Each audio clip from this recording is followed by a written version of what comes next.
औज़ुबिल्लाहिमिनश्शैतानिर्रजीम बिस्मिल्लाहिर्रहमानिर्रहीम अल्हाकुमुत्तकासुर हत्ता ज़ुरतुमुल मक़ाबिर कल्ला सौफ़ तअलमून सुम्मा कल्ला सौफ़ तअलमून कल्ला लौ तअलमून इल्मल यक़ीन लतरवुन्नल जहीम सुम्मा लतरवुन्नहा ऐनल यक़ीन सुम्मा लतुसअलुन्ना यौमइज़िन अनिन नईम। सदक़ल्लाहुल अज़ीम।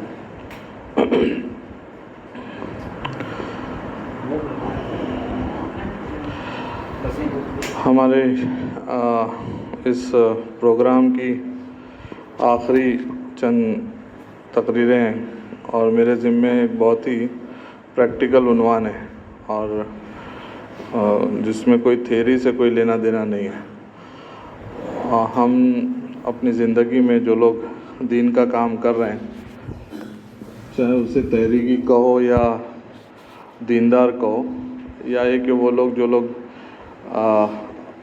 अपना वक्त दीन के लिए लगा रहे हैं, वो सब लोगों के लिए माशी इस्तेकाम, इकोनॉमिकल स्टेबिलिटी एक बहुत बड़ा चैलेंज है।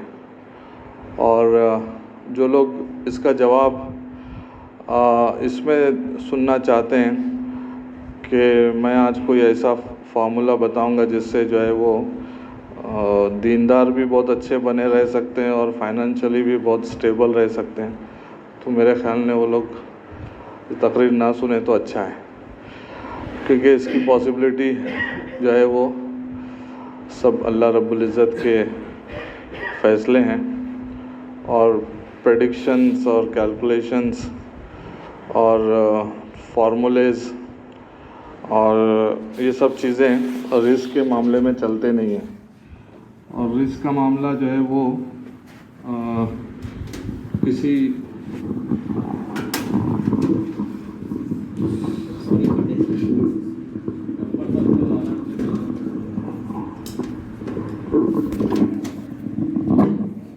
नहीं मिलेगा और दाई को मिलेगा या नहीं को ना दावत देने वाले को मिलेगा, और उसके सारे कैलकुलेशंस जो है वो सिर्फ़ अल्लाह रब्बुल इज़्ज़त के पास है और उसका कोई सेट फार्मूला और कोई सेट वो नहीं है इस दुनिया में, और ना कोई बना सकता है ना कोई प्रेडिक्ट कर सकता है।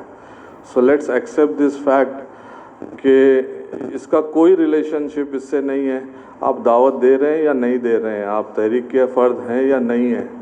जितना रिस्क आपकी तकदीर में लिखा है उसका एक एक दाना मिल के रहेगा, और जो नहीं लिखा है वो नहीं मिलेगा, चाहे आप कितने बड़े बड़े फार्मूले बना लें।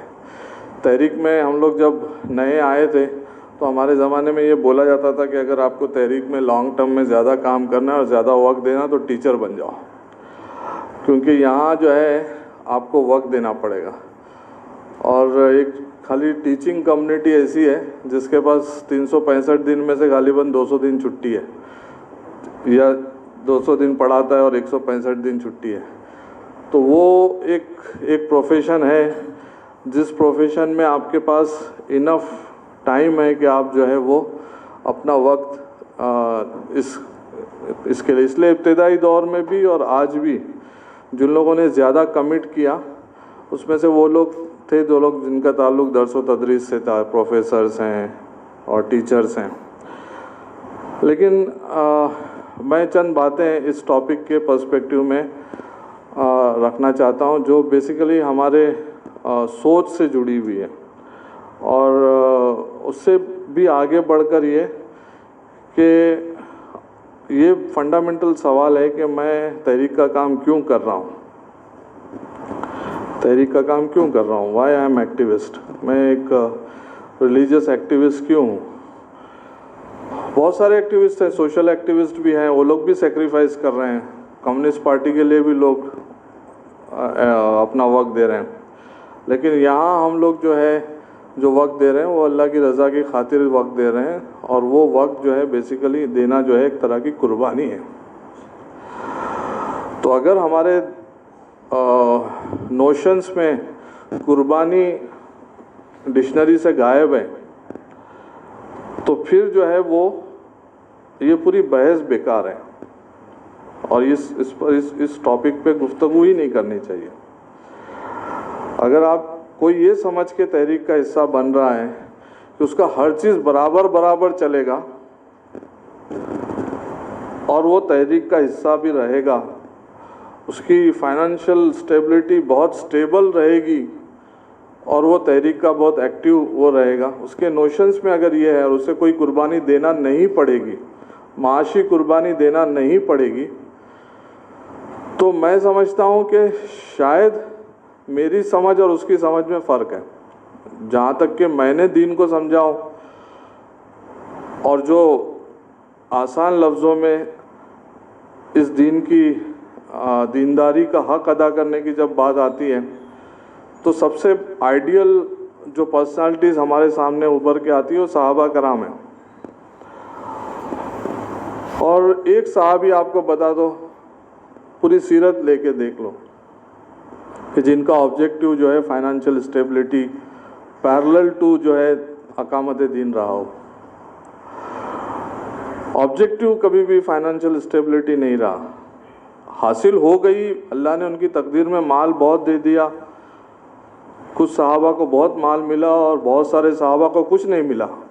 अक्सरियत सहाबा की वो थी जिन्होंने कोई ज़्यादा छोड़ के नहीं गए। खुद अल्लाह के रसूल सल्लल्लाहु अलैहि वसल्लम के पास एक सफ़ेद खच्चर था और एक तलवार थी।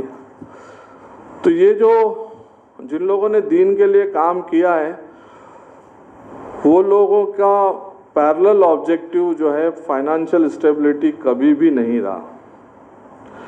अचीव हो गया, अल्लाह ने दे दिया, ये एक अलग चीज़ है, लेकिन ये उन्वान इस तरह से हो ही नहीं सकता कि आप तहरीकी ज़िंदगी में फाइनेंशियल स्टेबिलिटी कैसे हासिल करें और कैसे हो सकता है।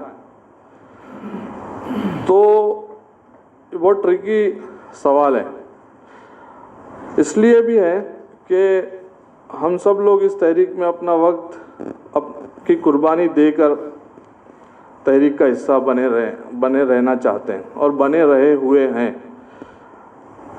बगैर कुर्बानी दिए हुए वक्त की, माल की, सलाहियतों की, उसका इनपुट दिए बगैर हम तहरीक का हिस्सा एक्चुअली नहीं बन सकते। और कोई शख्स अगर तहरीक का हिस्सा इस तरीके से बनना चाहता है कि उसको कुर्बानी कम से कम देना पड़े, टाइम कम से कम देना पड़े, उसको जो है अपना हिस्से का माल कम से कम खर्च करना पड़े अपनी कमाई का इस दीन के लिए, और अपनी सलाहियतों का लीस्ट जो है वो इस्तेमाल तहरीक के लिए देना पड़े, तो मैं समझता हूँ कि वो he is wasting his time here, it should not be here. उसको यहाँ रहने की ज़रूरत नहीं है। ये जगह तो रहना है तो कुर्बानी देना पड़ेगी।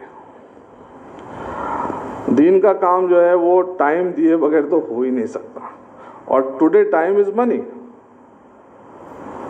टाइम इज़ मनी है ना।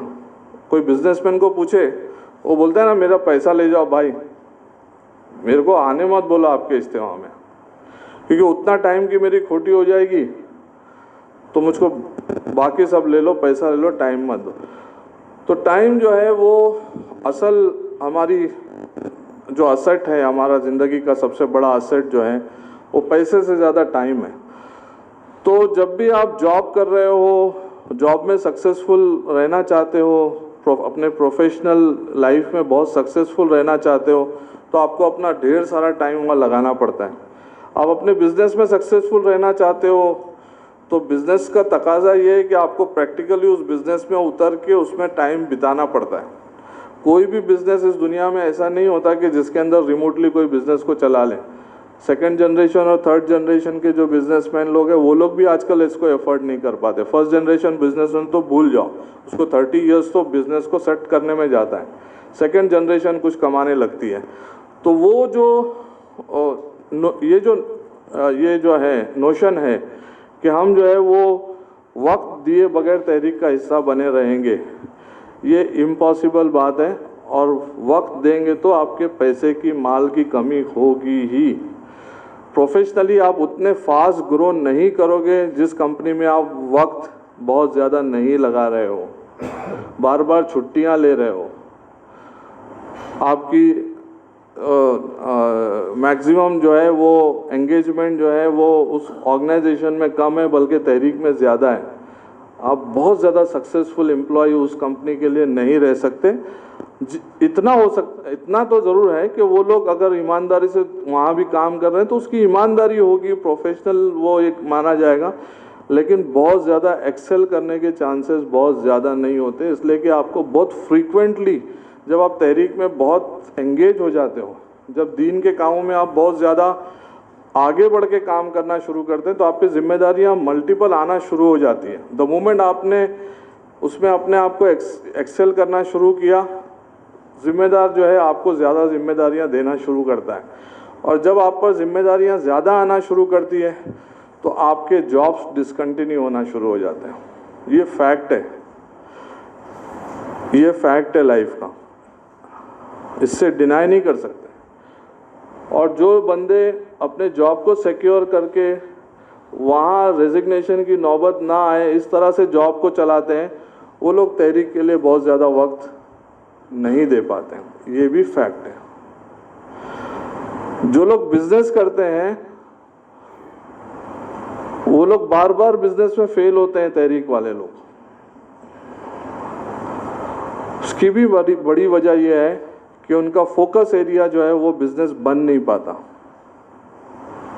ये हार्ड फैक्ट है, इसको डाइजेस्ट करने की ज़रूरत है। इससे लड़ाई करने से कोई फ़ायदा नहीं है। बिजनेस का अपना ऑब्जेक्टिव है, उसके लिए वक्त चाहिए, उसके लिए एंगेजमेंट चाहिए, उसके लिए उसकी पूरी सलाहियतें चाहिए। किसी और के भरोसे पे बिजनेस जो है वो बहुत लंबा नहीं चलता, कोलैप्स कर जाता है। जितने लोगों ने एक्सपेरिमेंट करके देखे उसमें से 99% लोग उन बिजनेसेस में फ्लॉप हुए। तो ये जो हार्श रियलिटी है, इस हार्श रियलिटी को वो लोग उसको कुछ ग्लोरीफाई करके कुछ ऐसा बनाने की अगर कोशिश कर रहे हैं कि बोथ वर्ल्ड में सक्सेसफुल का जो है ये फार्मूला कहीं है कि भैया उसने अपनी आखिरत भी पूरी अच्छी तरह से बना ली और उसने दुनिया भी जो है अपनी एकदम बहुत ही सक्सेस के साथ बना लिया है और सब कुछ कर लिया है। इल्ला माशाल्लाह, अल्लाह चाहे तो दोनों चीज़ें हो सकती है, होती भी है, लेकिन ये एक बहुत टफेस्ट चैलेंज है, बहुत टफेस्ट चैलेंज है। हार्श रियलिटी ये है कि कुर्बानी दिए बगैर, माशी तौर पे डेंट लिए बगैर, माशी तौर पे अपने आप से कुछ चीज़ें निकाल के रखे बगैर तहरीक के अंदर कुर्बानियों की बातें हो सकती है, लेकिन एक्चुअल फिर देखा जाए तो उसकी कुर्बानी उस लेवल की कुर्बानी नहीं पहुंच पाती। पिछले 20-30 साल में जो लोगों ने पहले तहरीक का हिस्सा बने उन लोगों की कुर्बानियों का लेवल बहुत हाई था। उन लोगों ने सेंट्रल गवर्नमेंट्स के जॉब छोड़े, उन लोगों ने जो है वो बड़ी बड़ी पोजीशंस छोड़ी और बड़े बड़े बिजनेस को रैप अप किया और आके तहरीक के लिए लगा दिए। वो दौर चला गया। पिछले 20 साल 30 साल से जो नरेशन चल रहा है दीनी जमातों के अंदर और तहरीकात में, उसमें यह है कि कुर्बानी देने का मामला कम हो गया है। अब लोग कुर्बानियाँ उतनी देना नहीं चाहते, फाइनेंशियल उतने बर्डन्स लेना नहीं चाहते और फिर अपनी ज़िंदगी को उतना महदूद करके भी जीना नहीं चाहते। फैमिलीज़ उसमें उनका साथ देने के लिए खड़ी नहीं है साथ में। वो खुद कुर्बानी देने के लिए तैयार है लेकिन फैमिलीज़ तैयार नहीं है। तो फाइनेंशियली जो है वो उनको स्टेबल करके चलना पड़ रहा है, तो फिर कुर्बानियाँ कम हो गई है। आपके पास तो उतना ही टाइम है, दिन में शाम का 6 घंटा है, 4 घंटा है जॉब करने के बाद, संडे है आपके पास, यही टाइम है ना। तो एक टीचर है तो उसको ट्यूशन नहीं लेना है और क्लासेस के वो पढ़ाई कराने नहीं जाना है, सिर्फ सैलरी पे उसको निकालना है। एक दूसरा जॉब करने वाला है तो उसको दूसरा जो है वो फॉरेन की ट्रिप्स नहीं लेना है, उसको दूसरे असाइनमेंट्स नहीं लेना है, इसलिए कि उसको टाइम देना है। वो दूसरे बड़े असाइनमेंट ले लेगा प्रोफेशनल्स के, पैसा तो बहुत मिलेगा लेकिन नहीं लेना चाहता। मैं एक दौर को जानता हूँ जिसमें तलबा तंजीम के अंदर गल्फ़ का जॉब भी हमारे महाराष्ट्र में जो है वो तबू था तहरीक के नौजवानों के अंदर। वेस्ट का जॉब तो दूर की बात है, हमारे यहाँ कोई यूएस का वीज़ा अप्लाई नहीं करता था और गल्फ़ के लिए भी नहीं अप्लाई करते थे। ब्रेन ड्रेन कहते थे और तहरीक के किसी फ़र्द को जो है वो शहर छोड़ के जाने नहीं दिया जाता था कि भाई तू पैसा तो बना लेगा, रियाल में कमा लेगा, लेकिन यहाँ दिन का काम कौन करेगा। लेकिन अभी वो मामला नहीं रहा। अभी तो 10-20 साल से तो अब जो है वो डिज़ायरेबल सैलरी हो गई ना, डिज़ायरेबल जॉब हो गया, वेस्ट में जॉब मिल जाए या गल्फ़ में जॉब मिल जाए। तो ये जो गंभीर सवाल है इस्तेहकाम के ताल्लुक से, इस चिड़िया का कोई जिक्र जो है होना नहीं चाहिए।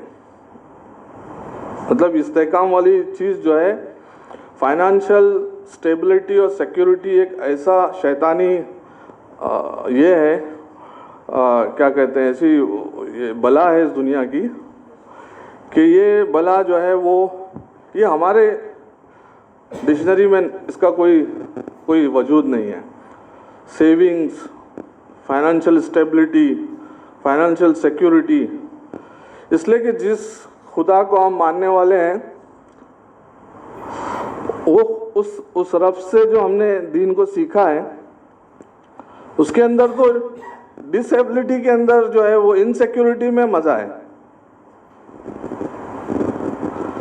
उसमें तो सब कुछ इनसिक्योर करता है ना दाई, तभी जा एक्चुअली। और अच्छा, दूसरी बात ये कि जो दूसरी दीनी जमातें हैं वो लोग अपने आप को इतना इनसिक्योर नहीं करते जितना तहरीक के लोग करते हैं, इसलिए कि वो तो बातिल की फहरिस्त में है। तो हम तो सबसे ज़्यादा अपने आप को इनसिक्योर करके चलते हैं। और स्टेबिलिटी किस चीज़ की बात है? यहाँ स्टेबल 60 साल की ज़िंदगी में स्टेबिलिटी हासिल करके करना भी क्या है? टू बी ऑनेस्ट, हमको कहाँ की स्टेबिलिटी चाहिए? और वहाँ की स्टेबिलिटी के लिए तो ये तो जो है वो ट्रांजिट लॉन्च के अंदर 3 घंटा फ्लाइट में वेट करने वाली टाइप की लाइफ है ना। मतलब एक बड़ी फ्लाइट, बड़े जर्नी के लिए जा रहे हैं, अब 3 घंटे के लिए आपको बिजनेस लॉबी में मिले या कहीं खड़े रह के आपको 3 घंटे ही गुजारना है। So why to have so many कि वहाँ मुझे जो है वो 5 स्टार ट्रीटमेंट मिलेगा। तो इस दुनिया के अंदर अगर 5 स्टार ट्रीटमेंट नहीं मिला, स्टेबिलिटी नहीं रही, सो लेट इट बी। और दूसरी बात यह है कि जब हम लोग इस नीयत के साथ ये करना शुरू करते हैं तो अल्लाह ताला जो है वो नवाजता भी है। ये उसका दूसरा पहलू है, ये उसका दूसरा पहलू है। ज़रूरी नहीं कि खाली फाइनेंशियली उसको नवाजें, उसकी ज़िंदगी में उस किस्म का इस्तेहकाम अता करता है जो उसको साइकोलॉजिकली स्टेबल कर देता है। और आजकल जो है वो साइकोलॉजिकली इनस्टेबिलिटी तो सबसे बड़ा प्रॉब्लम है। वो मलंग है, उसको कोई पड़ी नहीं है, उसका बैंक बैलेंस भी नहीं है, उसका पेंशन भी नहीं है, he is reaching to 60s and he doesn't have a care, he doesn't have a thinking. उसको सोच ही नहीं है कि क्या होने वाला है रिटायरमेंट में, उसका मलंग है वो। तो वो जो जहन की जो कैफियत बनी उसकी, वो असल है इस्तेहकाम है। क्योंकि बैंक बैलेंसेस रखने वाले लोग जिन्होंने फाइनेंशियल अपने आप को स्टेबल किया, जिन्होंने पेंशन्स के हिसाब से अपने जॉब्स को चलाया, जिन्होंने जो है वो सेविंग्स की, बड़ी बड़ी रिटायरमेंट सेविंग्स की, वो सब लोग इस वक्त क्राइसिस में। 99.99% लोग उसमें के जिन्होंने उसके सहारे पर अपने रिटायरमेंट प्लान को बनाया, वो सब लोग क्राइसिस में हैं। एक एक केस उठा के देखना आप, almost everybody is in the crisis. तो कहने का मतलब ये है कि ये एक इनसिक्योर्ड एनवायरनमेंट में एक दीनदार बंदा जब काम करता है फाइनेंशियली इनसिक्योर सिचुएशंस के अंदर, तो ये बेसिकली उसका एक कमिटमेंट है जो अल्लाह ताला के लिए वो देता है। वो अपने आप को सिक्योर करने के चक्कर में नहीं पड़ता। और उसके थॉट प्रोसेस में सिक्योरिटी टाइप की, इस्तेकाम टाइप की चीज़ नहीं होती। उसको अल्लाह दे देता है, ये अलग बात है, किसी को मिल जाता है, किसी को नहीं भी मिलता है, वो उसका शुक्र अदा करता है और ज़्यादा कमिट करता है। जितना ज़्यादा उसको फाइनेंशियल स्टेबिलिटी आती जाती है उतना ज़्यादा वो और कमिट करना शुरू करता है और ज़्यादा कमिट करता है। दिस इज़ व्हाट उस बंदे का रवैया है। लेकिन जिसको नहीं आती फाइनेंशियल स्टेबिलिटी, तहरीक में काम करते हुए अनस्टेबल ही रहता है वो, लेकिन उसने क्या चीज़ हासिल किया उसके नतीजे में, व्हाट ही अर्न। उसने 25 साल 30 साल जो बेहतरीन पीरियड था कमाने दमाने का, जब उसने लगा दिया अनस्टेबल रह के, तो क्या हासिल किया उसने।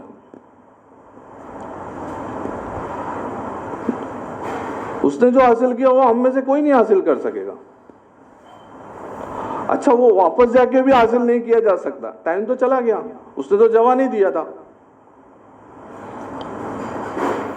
तो मैं यहाँ कोई प्रैक्टिकल फॉर्मूले, जब मुझे ये तकरीर दी गई तो 2 ऑप्शन थे मेरे पास कि मैं कुछ प्रैक्टिकल फार्मूलेज बताऊं, ऐसा ऐसा कर लो, इधर सेविंग कर लो, उधर सेविंग कर लो, और ऐसा ऐसा करके थोड़ा अपने आप को स्टेबल कर लो। खुदा के लिए पर्सन टू पर्सन होते हैं सारे मशवरे, जेनरिक मशवरे नहीं होते। आप एज ए पर्सन मुझसे कोई ये सवाल करेंगे तो हो सकता है उस पर्सन के पर्सपेक्टिव में मैं कुछ बता दूंगी, तू ये कर ले और ये मत कर। लेकिन when it is a generic topic, it has got no meaning कि मैं वो हम में से कोई खड़े हो कि आपको जो है वो उस किस्म की बातें करें। हाँ, मैं उस टॉपिक का एक पहलू पे ज़रूर गुफ्तगू करूँगा। वो ये है कि हम लोग जो है वो अपने आप को मोहताज ना बनाएं, मखरूज ना बनाएं, कर्जदार ना बनाएं। उतना अर्न करें जितनी हमारी ज़रूरत है, एटलीस्ट उसकी फ़िक्र करते रहें, उतना तो ज़रूर अर्न करें। दूसरी बात ये कि एक्सपेंडिचर्स को जो है वो लोएस्ट मिनिमम पर चलाने की कोशिश करें। मैं खुद उसको बोलने के लिए, मतलब लिमा तक़ूलूना मा ला तफ़अलून वाली बात है, लेकिन हकीकत में है कि ये सबसे अच्छा फार्मूला यही है। मुझे शुरू में किसी ज़िम्मेदार ने ये बात कही थी कि अपने एक्सपेंसेस को कम रखो। नौजवान थे, समझ में नहीं आई उनकी बात, लेकिन हकीकत ये है कि वो लोग ज़्यादा इजीली फाइनेंशियली स्टेबल रह पाते हैं जिनके एक्सपेंसेस कम होते हैं। इसलिए कि एक्सपेंडिचर ही कम है तो अर्निंग थोड़ी बहुत तो आसानी से हो जाती है। उसके लिए बहुत ज़्यादा हाथ पैर नहीं मारना पड़ता, बहुत ज़्यादा ट्रैवल नहीं करना पड़ता। आप एक जगह बैठ के एक छोटी मोटी इनकम में अपना चला ले जाएंगे और अपनी ज़िंदगी, चूँकि मुख्तसर है एक्सपेंसेस, तो मुख्तसर जो है वो, लेकिन हम में का हर फर्द मुख्तसर ज़िंदगी गुजारने के थॉट प्रोसेस वाला नहीं है, वैसा हार्डवेयर और सॉफ्टवेयर उसका बना नहीं है। तो ये जेनरिक मशवरा नहीं हो सकता।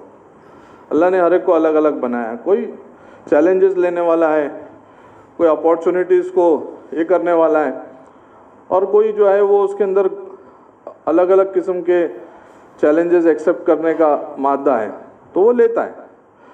लेकिन ये बात तो तय है कि हम उतनी ज़रूर अर्न करें जिसमें हम जो है वो अपना और अपने बच्चों का हक हलाल से पेट भर सकें।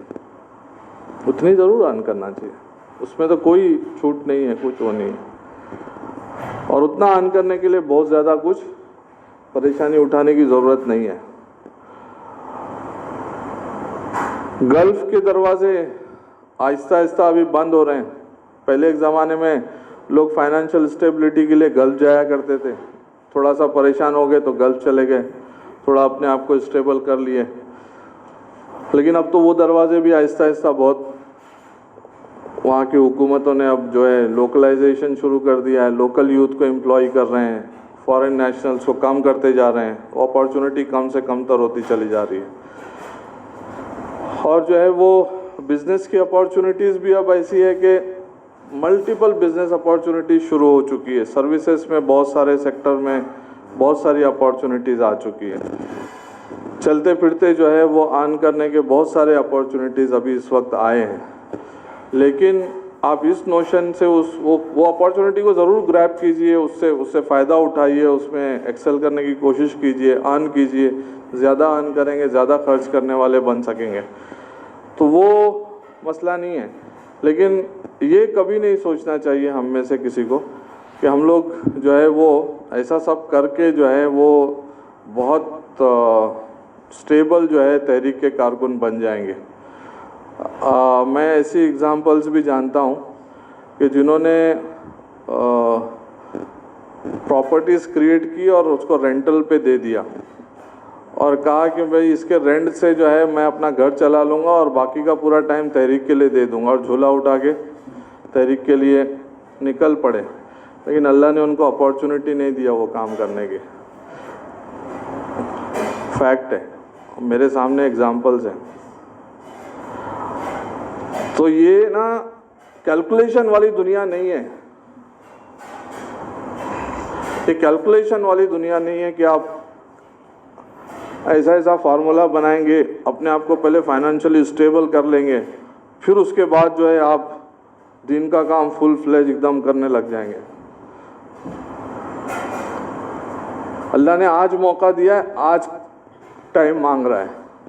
कल के बारे में आप डिसाइड नहीं करने वाले हैं, तो अल्लाह डिसाइड करेगा उस टाइम आपसे काम लेगा क्या नहीं लेगा। तो ये मैं पहले फाइनेंशियल स्टेबल बन जाऊँ, मेरा पहले फ्यूचर सिक्योर हो जाए, उसके बाद मैं जो है वो असेट्स क्रिएट कर लूँ, और फिर असेट्स क्रिएट करने के बाद मैं जो है दीन के लिए टाइम लगाऊंगा, तो ऐसा कुछ होता नहीं है। ये सब जो है वो इनप्रैक्टिकल बातें हैं। एक्चुअली हम लोग तो इन्जॉय करते हैं इनस्टेबिलिटी के अंदर। To be very honest, we really enjoy this instability, इसलिए कि जिस दिन हमारे अंदर फाइनेंशियल स्टेबिलिटी हम में से मेजॉरिटी लोगों की आ जाएगी ना, उतने लोग यहाँ से गायब हो जाएंगे, उतने लोग यहाँ से गायब हो जाएंगे। ऑनेस्टली स्पीकिंग, वो मैं ऐसे मेरे साथ के कलीग्स हैं, मैं उनको जानता हूँ, बहुत अच्छी कॉरपोरेट की सैलरीज में वो लोग सेट हो गए शुरू में ही, हम लोग जैसी बाहर आए उसके बाद। और मुझसे ज़्यादा वो लोगों की फिक्री एतबार से साउंड थे। वो लोग नहीं दे सके टाइम तहरीक को, इधर उधर गुम हो गए, यहाँ वहाँ रहे, थोड़े 5-10 साल गायब हो गए सब। तो इट्स नॉट दैट कि फाइनेंशियल स्टेबल होंगे तो तहरीक का काम जो है वो बहुत, दीन का काम बहुत सिक्योरली कर पाएंगे, ये फार्मूला भी जो है वो नहीं है। अल्लाह रब्बुल इज़्ज़त ने हर एक की तकदीर और हर एक का रिस्क उसकी जो नीड है उसके हिसाब से मुकर्रर कर दिया है, और वो उसको अल्लाह ताला कहीं ना कहीं से कैसे न कैसे उसको पहुंचा देगा। हर आदमी जो है उसके साथ में जितने लोगों की जिम्मेदारियां उस पर डाली है, वो सबका भी रिक्वायरमेंट अल्लाह ताला उसके ज़रिए से पूरी कराता रहेगा, और हमारे प्लानिंग करने से वो नहीं होने वाला और ना होगा। तो तदबीर वाली जो बातें हैं वो अपनी जगह हैं, मुझको इनकार नहीं है, नहीं करना चाहिए ऐसा भी मैं कहना नहीं चाहता, लेकिन उस पर तकिया रख के जो है वो अपने तहरीक का हिस्सा बनना नहीं चाहिए। तहरीक का हिस्सा अगर आप लोग बन रहे हैं, जो लोग अब तहरीक में नए आ रहे हैं, और जो लोग इस वक्त तहरीक के लिए अपने आप को आगे बढ़ाना चाहते हैं तहरीक के अंदर, उन लोगों के सामने ये बात हमेशा क्लियर रहना चाहिए कि ये डगर तो मुश्किल है, टफ वाला रास्ता है, आसान वाला नहीं है, और कुर्बानियों वाला रास्ता है। कुर्बानियाँ आएगी, फाइनेंशियल कुर्बानी तो ज़रूर आती है, देनी पड़ती है, रिज़ाइन करने पड़ते हैं jobs. At times come you have to resign the job, at time comes अपने बिजनेस पे किसी और को बिठा के निकलना पड़ता है, टाइम्स कम्स बहुत सारा माल ला के दे देना पड़ता है। तो ये जो है वो ये वाली इसमें है। लेकिन अल्लाह ताला जो है वो उन चीज़ों से उनको निकाल देता है और वो उनके लिए कभी भी जो है वो कोई सब्जेक्ट नहीं बनता। उसके ज़िम्मेदार जो है वो ये सोचता है कि भाई मेरा एक मामूर है जो बेचारा फाइनेंशियली प्रॉब्लम है, लेकिन वो अपने बारे में इतना ज़्यादा नहीं सोचता, वो अपना करता रहता है काम, उसके लिए ज़्यादा इशू ये बनता नहीं है। ये चंद बातें थी जो मेरे जहन में इस उन्वान को लेकर थी, जो मैंने आप लोगों के साथ शेयर की। अल्लाह ताला से दुआ है कि अल्लाह ताला हमें दीन और दुनिया दोनों में सुरखरुई अता फरमाए, और जो कमज़ोरियाँ हैं अल्लाह ताला हमारी उन कमज़ोरियों को ढाँप दे और हमारे लिए आजमाइशों और मुश्किलात को कम से कम कर और जितना हम में तहम्मुल है, जितनी बर्दाश्त करने की क़ुव्वत है, अल्लाह ताला उतना ही हम पर बोझ डाल।